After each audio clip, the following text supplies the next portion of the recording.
Study IQ IAS, अब तैयारी हुई अफोर्डेबल। नमस्कार दोस्तों हिरोशिमा के बारे में कौन नहीं जानता। बचपन से आप पढ़ते आ रहे होंगे वर्ल्ड वॉर 2 के दौरान हिरोशिमा और नागासाकी ये दो शहर थे जापान के जहां पर न्यूक्लियर बॉम्ब गिराया गया था और ये आखिरी बार था जब किसी शहर के ऊपर न्यूक्लियर बॉम्ब गिराया गया। खास बात यह है कि जापान के अंदर G7 की जो समिट है वो हिरोशिमा में होने जा रही है। लेट मी टेल यू, जब से भारत ने न्यूक्लियर परीक्षण किया है उसके बाद से आज तक कोई भी भारतीय प्राइम मिनिस्टर हिरोशिमा में नहीं गया था। लेकिन यहां पर आप देख सकते हो Modi visit to Hiroshima first by Indian PM after Pokhran nuclear test. तो इसके बारे में हम डिटेल से जानेंगे कि एग्जैक्टली ये हो क्या रहा है, हिरोशिमा को ही क्यों चुना गया इस बार का G7 समिट, भारत के प्रधानमंत्री मोदी जी के लिए जो विजिट है वो इतना इंपॉर्टेंट क्यों है G7 में, क्योंकि G7 का पार्ट नहीं है भारत, उसके बावजूद भी भारत के प्राइम मिनिस्टर क्यों जा रहे हैं, काफी कुछ चर्चा करने को है। चलिए आगे बढ़ते हैं, लेकिन उससे पहले ध्यान रखिएगा अगर आप यूपीएससी 2024 की प्रिपरेशन कर रहे हैं तो कल से हमारा जो मॉर्निंग बैच है दोस्तों, हर रोज सुबह 8 बजे लाइव क्लास होगी। ये बैच आप ज्वाइन कर सकते हो। अगर आप इवनिंग बैच ज्वाइन करना चाहते हो तो ये 25 मई से स्टार्ट हो रहा है। जो भी आपको लेना है यहां पर आपको सिंपली हमारे वेबसाइट ऐप पर जाइए या फिर कमेंट सेक्शन में इसका लिंक है, वहां पर जाकर यूज करिए कोड अंकित लाइव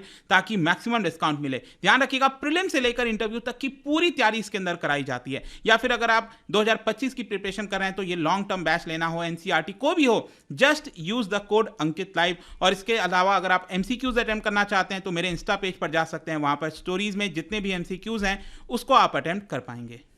तो चलिए शुरुआत करते हैं और सबसे पहले ये देखते हैं एग्जैक्टली अभी हो क्या रहा है। देखो दुनिया की जो मोस्ट पावरफुल डेमोक्रेसीज हैं, जो मोस्ट पावरफुल कंट्रीज कह लीजिए, G7 इनको बोला जाता है, ग्रुप ऑफ 7, इनके बारे में मैं आपको बताऊंगा। इनका समिट होने जा रहा है जापान के हिरोशिमा में। इसकी लोकेशन पहले ध्यान से देखिएगा ताकि आपको कोई डाउट ना रहे। देखो हिरोशिमा और नागासाकी ये दो शहर जहां पर न्यूक्लियर बॉम्ब गिरा था। देखो जापान में अगर आप देखोगे ना, इनके 4 मेन आइलैंड्स हैं जिनका नाम आपको पता होना चाहिए। जो ऊपर वाला नदर्न मोस्ट आइलैंड है इसको कहा जाता है होकाइडो। फिर जो बीच वाला जो सबसे बड़ा आइलैंड है ये आप देख रहे हो, इसको कहा जाता है होन्शु, ठीक है। और यहीं पर इसी आइलैंड में है आपका हिरोशिमा, ठीक है। उसके बाद जो तीसरा आइलैंड, ये छोटा सा आइलैंड यहां पर आप देख रहे हो, इसको कहा जाता है शिकोकू, ठीक है। और जो चौथा वाला नीचे आइलैंड है इसको कहा जाता है क्यूशु, ठीक है। तो होकाइडो, होन्शु, शिकोकू, क्यूशु। जो नागासाकी है वो आपका क्यूशु में आपको देखने को मिलेगा यहां पर, ठीक है। तो लोकेशन ध्यान रखिएगा, हिरोशिमा जो है वो इसका जो सबसे बड़ा आइलैंड है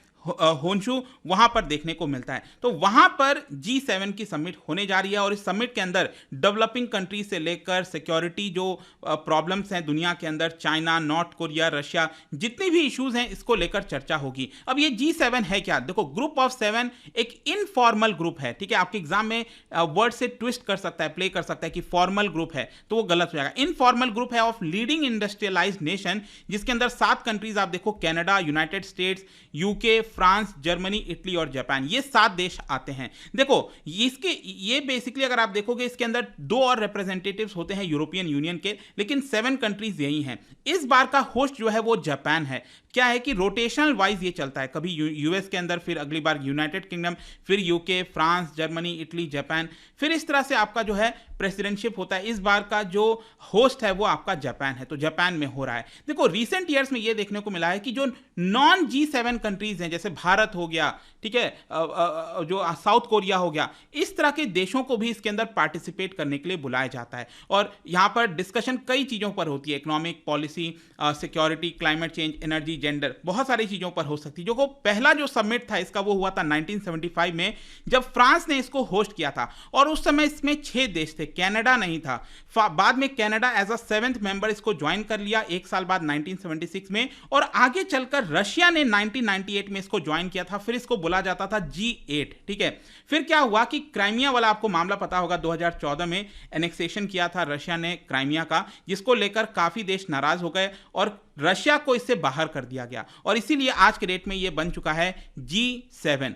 अब क्वेश्चन यह है कि और कौन कौन इस बार के समिट में आ रहा है। इस बार का जो G7 समिट है जापान में हिरोशिमा में, कौन कौन आ रहा है? देखो ऑस्ट्रेलिया के लीडर आ रहे हैं, prime minister, Brazil, Comoros, cook island, India, Bharat की तरफ से पीएम मोदी जा रहे हैं आज, इंडोनेशिया, साउथ कोरिया, वियतनाम, इन सभी देशों को भी बुलाया गया है। Japanese prime minister Fumio Kishida, उन्होंने स्ट्रेस किया है कि जो डेवलपिंग कंट्रीज का रोल है वो बहुत ज्यादा इंपॉर्टेंट हो जाता है जब हम ओवरऑल कॉन्टेक्स्ट की बात करते हैं, और इसीलिए इतने सारे देशों को इनविटेशन भेजा गया है। अब देखो यहां पर क्रिटिसिज्म ये भी होता है, कहा जाता था कि पहले G7 के पास बहुत पावर हुआ करती थी। जैसे पूरे दुनिया की अगर आप जीडीपी देखोगे ना, तो 4 दशक पहले 50% जीडीपी दुनिया की ये अकेले इन G7 कंट्रीज के पास हुआ करती थी। आज के डेट में ये घटकर हो गया है 30%। क्यों? क्योंकि भारत, चाइना, ब्राजील जैसे देश बहुत तेजी से ग्रो कर रहे हैं, जिसकी वजह से क्वेश्चन यही पूछा जा रहा है कि क्या G7 का रिलेवेंस हो गया है हमारे जैसे कंट्रीज के बिना। क्योंकि भारत, चाइना को अगर आप हटा दो, इतने बड़े आबादी का देश, इतना बड़ा जीडीपी तेजी से ग्रो होना, तो अगर आप भारत, चाइना को हटाओगे तो आपका रिलेवेंस क्या रह जाता है।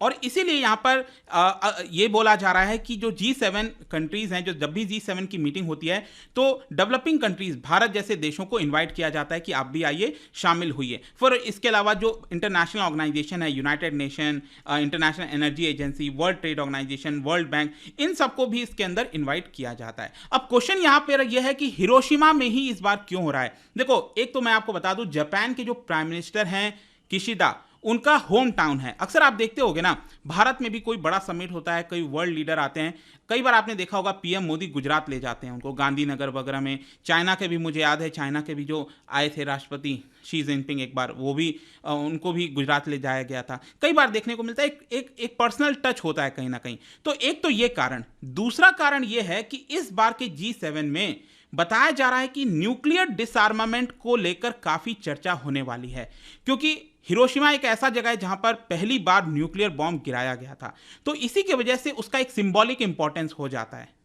और रिसेंटली भी अगर आप देखोगे तो रशिया ने जिस तरह से यूक्रेन को धमकी दी है न्यूक्लियर वेपन को लेकर, फिर चाइना और नॉर्थ कोरिया तो लगातार धमकी देते रहते हैं। चाइना जो है वो ताइवान को लेकर धमकी देता है, नॉर्थ कोरिया साउथ कोरिया को लेकर धमकी देता रहता है न्यूक्लियर वेपन्स को लेकर। तो इन सारे कॉन्टेक्स्ट में न्यूक्लियर खत्म किया जाए दुनिया भर में से, इसको लेकर इस बार G7 में चर्चा होगी। और इसीलिए कहीं ना कहीं हिरोशिमा जो है एक परफेक्ट प्लेस था जापान के लिए कि वहां पर जो है इसको होस्ट किया जाए। और जापान, ध्यान रखिएगा, जापान पर भी कई बार आरोप लगता है। जापान कहता है कि हम न्यूक्लियर डिसआर्मामेंट चाहते हैं, लेकिन उसको लेकर वो बहुत बड़े कदम नहीं उठाता, क्योंकि जापान को प्रोटेक्शन कौन देता है? वो देता है यूएस। ये बड़ा ही अजीब चीज है कि यूएस ने ही यहां पर न्यूक्लियर बॉम्ब गिराया, और एक प्रकार से आज के डेट में यूएस ही एक प्रकार से प्रोटेक्शन दे रहा है जापान को।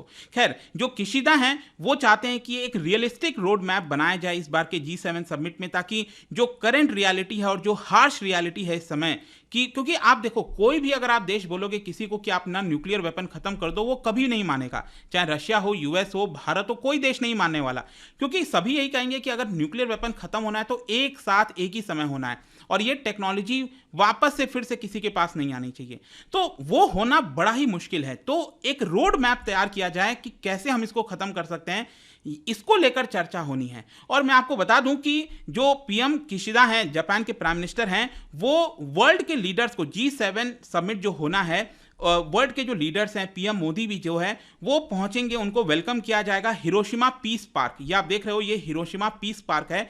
ये एक मेमोरियल है एक प्रकार का, जो हिरोशिमा में मारे गए थे लोग और एटॉमिक बम की वजह से, तो उनको रिमेंबर करने के लिए ये पूरा मेमोरियल बनाया गया। तो वहां पर उनको बुलाया जा रहा है। बताया ये भी गया है कि जितने भी वर्ल्ड लीडर्स जा रहे हैं G7 के समिट में, उनको एटॉमिक बॉम्ब सर्वाइवर से भी मुलाकात कराया जाएगा, मीटिंग कराई जाएगी। और इसी के कॉन्टेक्स्ट में पीएम मोदी का ये जो विजिट है वो बहुत ज्यादा मायने रखता है, क्योंकि मैंने आपको पहले ही बोला कि जब से हमारा जो पोखरण टेस्ट किया गया था 1974 में, उसके बाद से कोई भी इंडियन प्राइम मिनिस्टर हिरोशिमा नहीं गया। जापान तो गए हैं और जापान के साथ भारत की काफी नजदीकी है, हम तो गए हैं, लेकिन लास्ट टाइम मैं आपको बता दूं कि जो प्राइम मिनिस्टर गए थे भारत की तरफ से वो थे जवाहरलाल नेहरू जी 1957 में, और उसके बाद से कभी कोई हिरोशिमा नहीं गया है। और पीएम मोदी भी हिरोशिमा जो है 19 मई को आज जा रहे हैं, और वो G7 की जो समिट है उसको 20 मई और 21 मई ये दोनों दिन में अटेंड करेंगे। लेकिन इसके साथ साथ ये इतना महत्व इसलिए हो जाता है, देखिए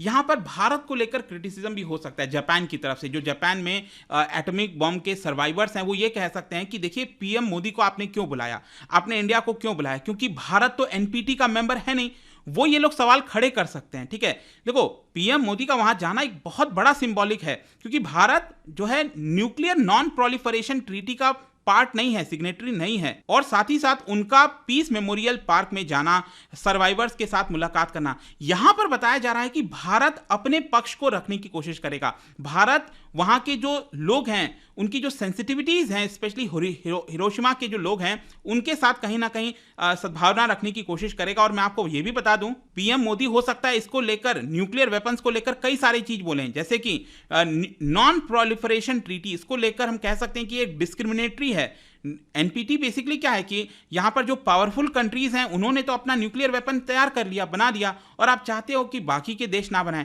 अगर आप चाहते हो बाकी के देश ना बनाएं तो आप अपने न्यूक्लियर वेपन को खत्म करो ना, ये सबसे इंपॉर्टेंट हो जाता है। वो तो आप तैयार है नहीं। फिर भारत ये भी बताएगा कि देखिए हम नो फर्स्ट यूज पॉलिसी अपनाते हैं। हम सबको पता है कि भारत कभी भी पहला प्रहार नहीं करेगा न्यूक्लियर वेपन को अनटिल एंड अनलेस हमारे ऊपर कोई न्यूक्लियर वेपन का इस्तेमाल ना करे। फिर इसके साथ साथ हमारा जो ट्रैक रिकॉर्ड रहा है, आप हमारे पड़ोसी देश देखिए ना, पाकिस्तान को लेकर कितनी सारी आशंका जो है आती है बार बार कि क्या होगा पाकिस्तान के अंदर अगर कल के डेट में न्यूक्लियर वेपन टेररिस्ट के हाथों लग जाए, कुछ भी हो सकता है, राइट। तो इस कॉन्टेक्स्ट में प्लस रशियन, आप देखा होगा पीएम मोदी ने साफ साफ बोल दिया था जब उन्होंने पुतिन से बात की थी, तो जो बार बार न्यूक्लियर वेपन को लेकर धमकी दी जा रही थी, तो भारत की तरफ से एक साफ बयान आया था यहां पर कि हम न्यूक्लियर वेपन को बिल्कुल भी सपोर्ट नहीं करते और न्यूक्लियर वॉर का जिक्र इसमें आना ही नहीं चाहिए।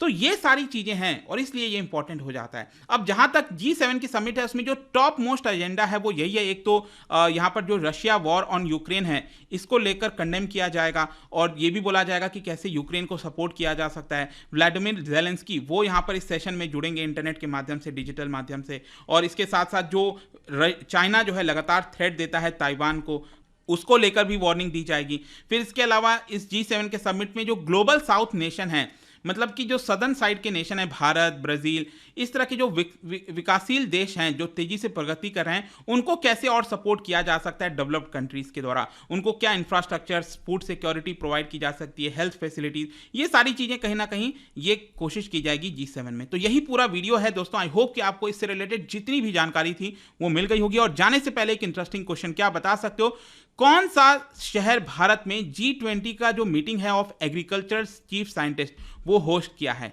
ये आपको पता ही है ना, इस बार का G20 समिट भारत होस्ट कर रहा है। तो इसका जो meeting on agricultural chief scientist हैं वो कौन से शहर में हुआ? इसका राइट आंसर आप सबको पता है, मेरे इंस्टाग्राम पर तो मिलेगा ही, वहां पर अगर आप नहीं हो कोई बात नहीं, टेलीग्राम से ले सकते हैं इसका सही उत्तर। मैं कई सारे जो MCQs हैं वो यहाँ पर स्टोरीज में डालता रहता हूँ। बाकी अगर आपको PDF चाहिए तो टेलीग्राम पर आइए, अलग अलग सोशल मीडिया पर आप जुड़ सकते हो। और जैसा मैंने बताया UPSC की अगर आप तैयारी करो, कल से हमारा ये बैच स्टार्ट हो रहा है, don't miss this. Just use the code Ankit live to get maximum discount. And I hope की वीडियो आपको पसंद आया होगा। मिलता हूं आपसे नेक्स्ट टाइम।